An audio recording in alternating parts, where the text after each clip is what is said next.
మున్సిపాలిటీలో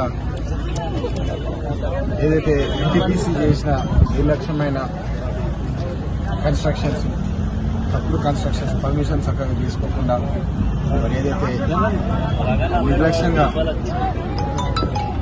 రూల్స్ని పాటించకుండా ఏదైతే కన్స్ట్రక్షన్ చేసిందో దాని మీద నేను ప్రత్యేకంగా చర్యలు తీసుకోవాలని చెప్పి సెంట్రల్ మినిస్టర్ గారికి, పవర్ మినిస్టర్ గారికి రాయడం జరిగింది.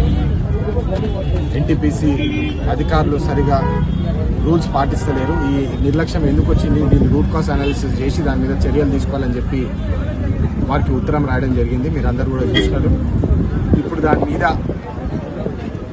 ఆల్మోస్ట్ ఒక 100 కోట్ల దాకా, 100 కోట్ల పైగానే వాళ్ళు డెవలప్మెంట్ యాక్టివిటీసు, కన్స్ట్రక్షన్ యాక్టివిటీసు మరి వారు ఎన్టీపీసీ తరఫున రామగుండానికి వారు కాంట్రిబ్యూట్ చేస్తారని చెప్పి,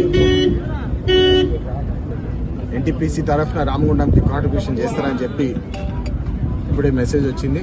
దాని మీద కూడా మళ్ళీ ఇంకో పర్టిక్యులర్ జాబ్స్ ఏదైతే డెవలప్మెంట్ యాక్టివిటీస్ ఉన్నాయో దాని మీద రిక్వెజేషన్స్ పెట్టి ఆ అమౌంట్ మన రామగుండం ప్రజలకు ఉపయోగపడేలా వాడతామని చెప్పి మళ్ళొకసారి ప్రజలందరికీ తెలియజేస్తున్నాను.